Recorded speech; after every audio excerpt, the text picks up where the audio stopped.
Welcome to Good Sex at NYU, a podcast about sex, relationships, health, and mental health in a sex-positive space. So if you're looking for sometimes serious, sometimes funny, and always sex-positive discussions, then you're in the right place.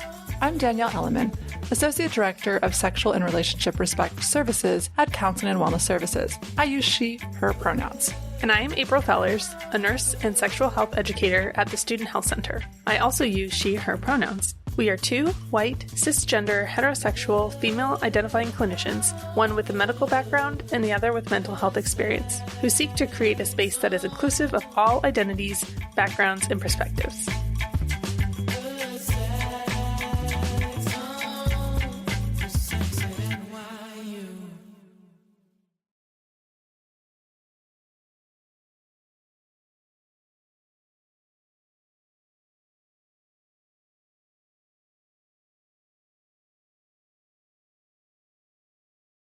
Today on the podcast, we are joined by Dr.Reji Mathew, LCSW, who came back for a second episode of the podcast. Dr. Mathew is an award-winning intermodal artist, thinker, educator, and neuroscience-informed psychotherapist.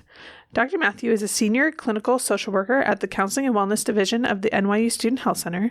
She is trained in CBT, DBT, trauma-focused CBT, EMDR, and narrative therapy, and voice dialogue method. Dr. Mathew earned a BSW from Dominican College and an MSW and PhD from New York University School of Social Work. Dr. Mathew is an arts accessibility advocate and creates work in multiple artistic mediums. She has interviewed numerous health advocates and experts in various disability and health communities.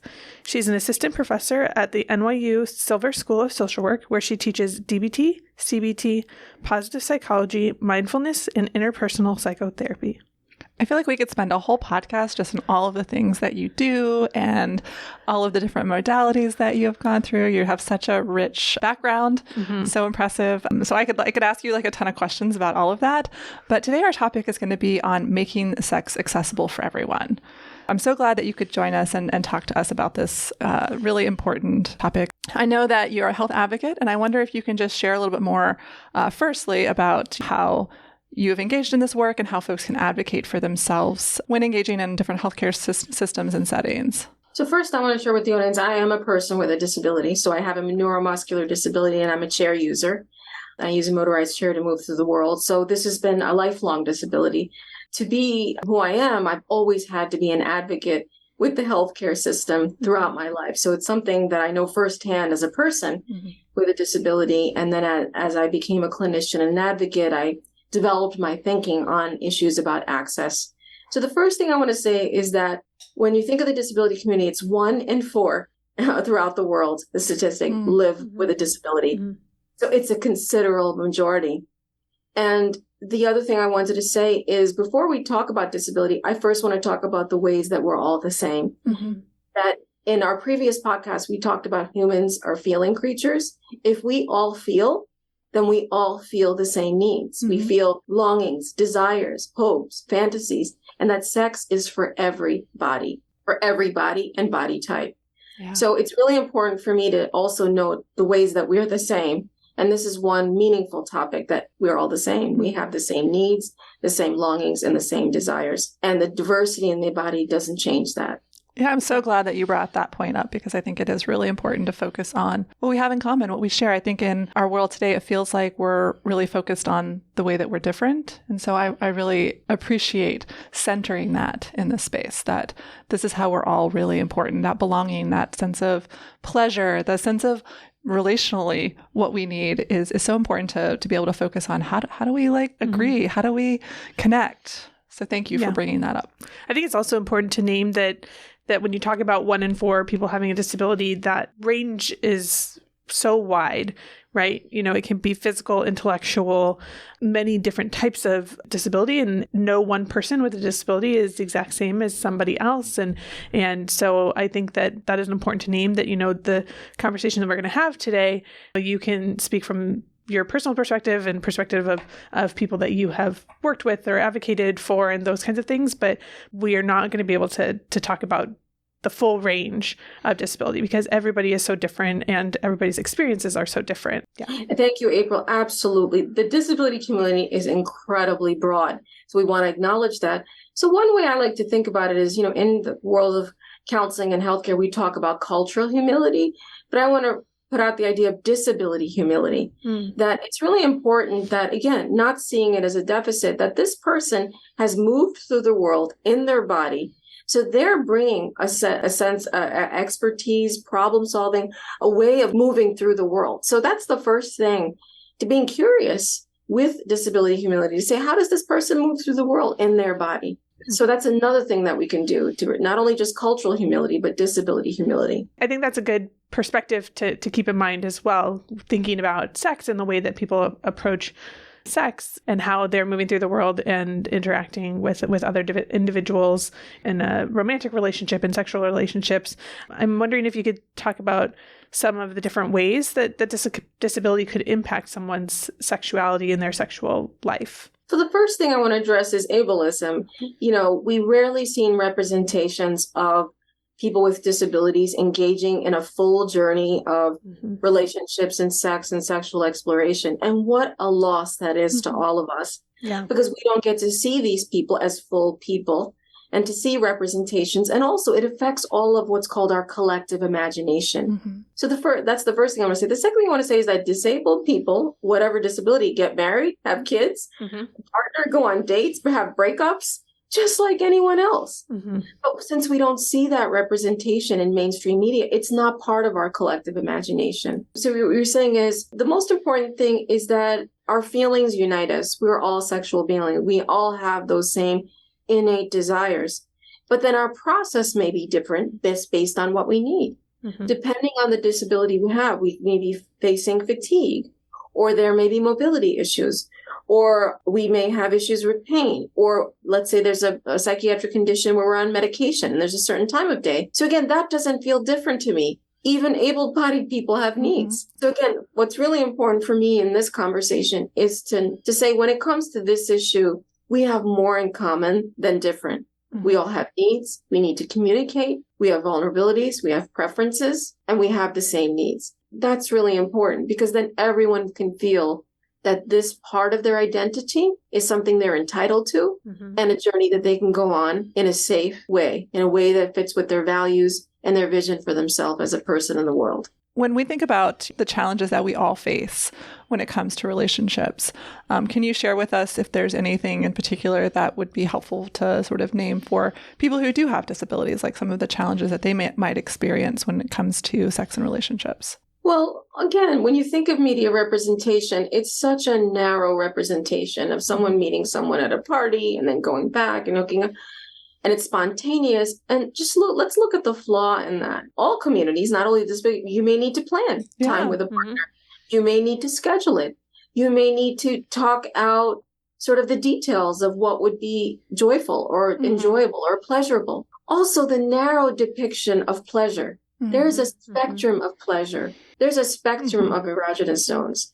There's a spectrum of things that could be meaningful to someone. That's also another incredible flaw in the way that sexuality and sex and pleasure is represented. So that's really important to know that there's a spectrum of pleasure, that, sex can be meaningful and joyful when it's planned and it's scheduled and it's been processed and articulated. So that, there's so much about that media depiction that sets people up to say, oh, am I doing it wrong? Or is there something wrong with me? Or I can't do that. So that's why, conversations like this is so important to say, no, all that's important to me is what is your process? And let's talk about that. What are your needs? And what is it that you need to communicate? And how is that different from an able-bodied partner? Absolutely. That's exactly what I was thinking, because oftentimes we talk about on this podcast that we need to have a discussion about sex before we ever engage in it. And that could be for a hookup. That could be for someone that we're potentially thinking about a romantic partner as well, that isn't in media. It's just like the media shows, oh, we meet, we hook up, we go back. with no forethought, no conversations about sexual health. Like we don't often see the conversation around STIs or condom use or, any of the conversations that need to happen before you actually, maybe you're going to the bathroom to hook up, right? But like if we don't see that represented in not just romantic movies, but also porn, in stories, we're replicating some of those things in harmful ways. And so that goes for all-bodied people, no matter what that looks like for specific challenges that one might have. Like that could just be me. I have a challenge of, not trusting people to want to come back to my apartment, right? Like that's my challenge. And so just sort of thinking about having that conversation beforehand, no matter what the circumstances are. And so I think that's why we talked about, naming this episode, making sex accessible for everyone.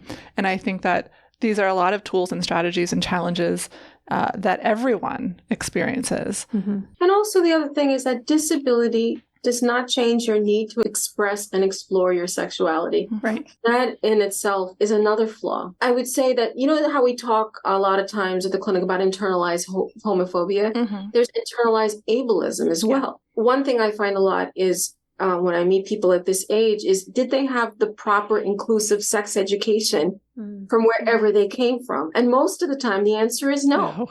Right. The sex education that they were exposed to was not inclusive sex education. So in order to travel a path, we need to see that there's a path forward. That's really important. And not to be ashamed if you need sex education at this age, at the age of 20. To talk openly with your doctor about it, to go to a sex ed class. That's a step towards self-care. Well, I think that it's also important that you named, and we often talk about on this podcast as well, the spectrum of pleasure, because we also talk a lot about the understanding or the definition of sex being, in the media, one thing. Sex means penetration and orgasm, or maybe that means something different to others. But I'm saying that we need to understand that sex can mean cuddling. It could mean touch. It could mean kissing various different body parts. It's around, I really wish we just get away from the word sex and just focus on pleasure. And intimacy. Exactly. And intimacy, and how my body reacts and responds and how I get excited about that response. Absolutely. Absolutely. Absolutely. The paradigm really needs to shift. And also the other one is it's hierarchical, towards some endpoint, and then measured by that. For people who can go, that's their journey. I would say that's their process. But to put anything about pleasure on a hierarchical spectrum is another flaw. That, like you said, anything could be meaningful, pleasurable, exciting, arousing, satisfying. That to me is, I think, a more important way to think about it. We had another guest recently that was talking about setting an intention for sex, because when we think about what is portrayed in the media as generally heterosexual sex with penile vaginal penetration, and that in other relationship models that's not even necessarily possible, but for one person this might be sex and it might not be considered sex for somebody else, but kind of just setting that intention and saying, for us, this is going to be sex. And I think that that's something that we all can learn from. And I think that can be very important. Sex doesn't have to be just one thing, but kind of naming, this is what we're going to do. This is what's going to be sex for us. This is how it's going to be intimate and pleasurable for all parties involved. And then you're not set up for we didn't have sex, or we didn't meet our quote unquote goals, or whatever somebody's saying. And then it can still be a pleasurable experience. Right. And I'm thinking about this in making sex accessible for everyone, in that this is such a wide-ranging topic that I have people who experience sexual harm that I work specifically with. And so when I think about them and how they're trying to re-engage in something that they experienced harm in, and how when the goal is, I'm supposed to have penetration, I'm supposed to have this orgasm. Well, we need to walk that back, being able to touch someone sensually again. Being able to feel safe and trust that again for anyone, is important. But when you've experienced, a type of harm, then it can be really difficult to re-engage in sex. And so just sort of thinking about kissing can be the end goal, right? It could be that sensual touch that is so important in our life that we just sort of toss aside because there is that hierarchical goal of there being one thing that's supposed to be what we're supposed to be doing and having. Yeah. And that's such a loss, because then it's such a loss to all of us, because for the course of life, I would say we need all of that. Sometimes, and I love what you said, that maybe the framework of pleasure, would be a more inclusive and accessible sort of framework than having this very heterosexual hierarchical paradigm that's very manufactured. And it really sets up, I feel for people for a lot of self-critique and then being afraid to go on a journey of exploration and discovery. I mean, I think it's heterosexual, it's ableist, like you said, that we're not thinking about these things in all different ways, and how I really want, in my mind, I want to make a movie. I want to make like all these different things to try to help people see that there is other alternatives. Right. What you see in our media isn't the only way it's done. And definitely if you're getting, some of your sex education from different systems, that can be harmful and oppressive. But then also if you're getting it from porn, like you're not seeing a lot of things going on in porn that should be happening. And we're forgetting that porn has like scripts and things that they're doing in order to make sure that it is safe, or it is something that people are consenting to. So I wish that in my dream of all dreams, like we make a video that does make like sex more accessible and pleasure being really the focus. Yes, absolutely. And you mentioned that we're talking about the lack of great sex education, and I think that's across the board. We've heard that from a lot of people.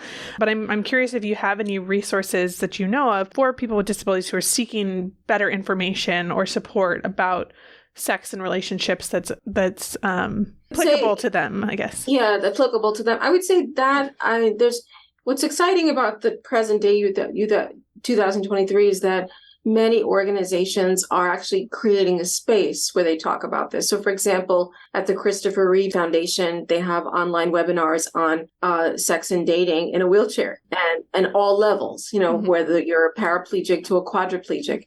They have stories of people who come on and talk about what was their journey of dating. How did they negotiate their needs? How did they enter into a meaningful sexual relationship? I've seen dating, sex, and love relationships in the autism community. There's a Netflix video. Language. Yeah, exactly. When you don't have language, how do you articulate what you need? There's also communities and webinars for the pain, people who have chronic conditions and pain, about scheduling it, time of day, knowing where the spots are that are sensitive, where are the spots that feel safe. So I would say that there's, this is where I want to respect the body of each person and the journey that each person's body is on. That I've even seen sessions on exploring sex as a young adult with rheumatoid arthritis and the specifics. So I really see that these specific sessions are about what is it that you need to make it accessible. And each community defines that differently. In one community that I attended a lecture, if this is a person that relies on an aide, can the aide then schedule their sort of ADL needs in a way that when they have their partner coming over, they would have their private time and the room would be set up in a way that they can just really be present with their partner. So the needs of each condition is a little bit different, but I see that as needs, not as deficits. And we all have needs. So do you recommend, it sounds like it seems individualized by kind of the larger organizations maybe that represent that might be a good place for people to start if there is a specific condition or disability that they identify with, that it has a larger organization, like either national or international organization. You recommend that they start there as a place to find resources, and as opposed to kind of just Googling on their own. Yeah, I mean, the thing is that I would want to make sure that the person has what they need in terms of caring for whatever it is their body is going through or their body has to contend with, and they're hearing from what's called inclusive sex education, where they're able to get the sex education that includes what their body needs. So when I attended this one lecture at the Christopher Reeve Center, they have a lot, when do you need mechanical devices? When do you need to negotiate with your aide? How do you explain that to a partner that you're starting to date? So what I've noticed in each community, it's a little bit different. When I went to a lecture in the pain community, it's to say, is there areas that are sensitive and that would trigger a pain response? Where are the areas that feel safe and pleasurable? What time of day? Scheduling it. So that's why I wouldn't want to make a general statement to say that there are spaces where your needs can be seen and addressed, and that there are spaces, I have seen it more and more and more in many. I've seen a workshop in the MS community about sex with MS or sex with Parkinson's or sex on a chair, that they would address your needs and that the sex education would be inclusive. I'm wondering if we can talk about how folks can unpack some of the oppressive ideas, and I don't want to bring up any because I don't think that that's helpful, But I think sometimes it impacts not only, people who have disabilities, but also folks that don't have disabilities, right? So I think all of the different forms of oppression really have an impact on how we engage in sex and relationships, like racism, sexism, ableism. And so I'm wondering if you have any advice on just how someone can do that journey, because I think we all need to continually be aware and attuned to how these types of oppressive beliefs impact us, so that way we don't bring those into our relationships. Well, the first thing I would say is looking at internalized ableism with yourself, and for people that are able-bodied, looking at internalized ableism from their point of view too, meaning that this is a person with a story and a history, right? So when you just narrow it down to function, you're missing the whole, sexual function versus pleasure. You're missing the whole story of this person, their ability to listen, their ability to be present, their ability to process things with you. So that's why that dominant narrative is so flawed. Because if it looks at function, it misses the whole picture of the person. So to be aware, just like racism, sexism, classism, we all have internalized ableism. So that's the first thing. The next thing is disability humility. This person has lived in their body their entire life. They have figured out how to move through the world. So they're already coming with you probably to a language where then you as partners would then deconstruct that and figure that out. That's not something that you have to be lifting the weight. This person is coming with a language of how they are in their body and how they've moved through the world. They move through work, they move through hobbies, they move through interests, they move through vacations. Why wouldn't they be able to move through this? It's really important to have that. Just like we have cultural humility, we don't make assumptions about culture. We can also have disability humility. We don't have to make assumptions about what this person knows or does not know. And the other thing is ask, don't assume. I want to state this in an affirmative. We're missing out when we don't push past our assumptions. We could be meeting a great person here. And then the other last thing I want to say is a journey, who I can go on a journey with. That's the other big flaw. When you have it in a 1-hour episode and it's isolated to one night, you don't see the journey that it took for someone to get to that place or that moment or explore that kind of experience. And sometimes people I find get frustrated that it's a journey, but say, hey, if it's a journey, that's when it can become more nuanced and more meaningful in terms of what you need. What are all the ingredients?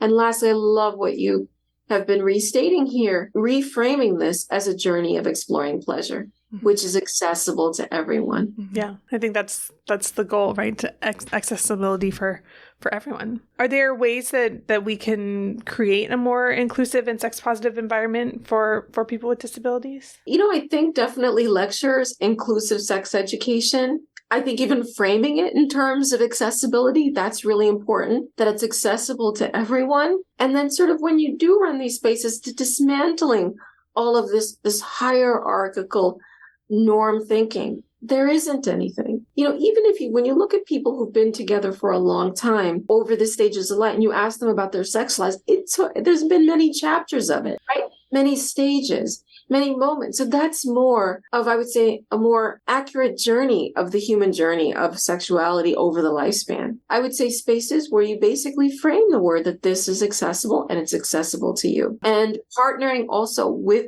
advocacy communities to say, in this class, we're having a lot of people who are coming in chairs. So you would partner with an advocacy community and sexual health inclusive specialists in that community. Or in this class, we're having people who identify with a lot of invisible conditions and have pain syndromes. So then you would partner with that. With disability, I find it's an ongoing, even though I've been in this community my entire life, it's a constant learning. I can absolutely not know what it's like to be in all these different bodies. So it's a constant learning process. And also each condition lives differently in each person, like a thumbprint. Never make assumptions. So when I meet people in chairs, I never make an assumption that I know what it's like, because they have a unique condition and it lands uniquely in their body and it's different than mine. So I'm curious. I don't make assumptions. And I really say that, how can we make this accessible? Ask them what their experience with education has been. Find spaces, partner with organizations where you can have inclusive sex education. That means that you respond to the needs of this person. I think that's really important. And responding to each individual person's needs is really sort of resonating with me right now, because I'm thinking about when we engage with a new partner, we want to go in making assumptions that we know what we're doing when it comes to sex. But we've said this before in the past that that person's body is different. Who you had sex with yesterday is different than who you might be having sex with today. You have to learn all over again, and being open and curious can be helpful for everybody because, you're having sex with multiple different people. They're all different types of bodies, all different things that are going to bring them pleasure, no matter who that is. And I also heard you say, highlighting the voices in those communities, doing that work and that have those experiences. And I think that will help us to not make those assumptions. Danielle and I are not going to put on a very successful inclusive sex ed with accessibility components if we don't talk to somebody from the community that we are hoping to educate and have represented there, because we don't have those experiences. And so I think that's really important to remind people that if you want to put on an event or have some sort of a sex ed class, that it's really important for that non-assumptive purpose to bring in people with those voices and those experiences. Absolutely. Is there any other advice that you might want to share with our listeners about sex and relationships in general, but also when it comes to engaging and having sex be accessible to everybody? Well, what I want to say is that if you did not grow up where you had representation, role models, stories, and narratives of people with disabilities or people with your specific disabilities growing into adulthood and finding full, meaningful relationship and sexual lives, it does exist. People with all kinds of disabilities get married, break up, go on dates. I want to say is that join these programs, attend these workshops, go to these gatherings. We are in we're at a moment in our culture where we are creating spaces for this. So you don't have to have any experience. You can start wherever you are. So I hope you will give yourself that inner allyship to be able to say, you know what, I'm curious but scared, but I'm going to be an inner ally and just open this door. And the most important thing is your journey, and it is a journey, can be as unique and as prescriptive as your thumbprint. And that is the only measure. The only measure is it meaningful, joyful, pleasurable, and purposeful for you? That's the only measure. And that's really important to me. Well, thank you so much for all of this wonderful information. I think it will be a valuable episode for everybody as we're trying to make sex inclusive and accessible for all. Thank you so much for joining us. Well, thank you. It's a pleasure to be with you.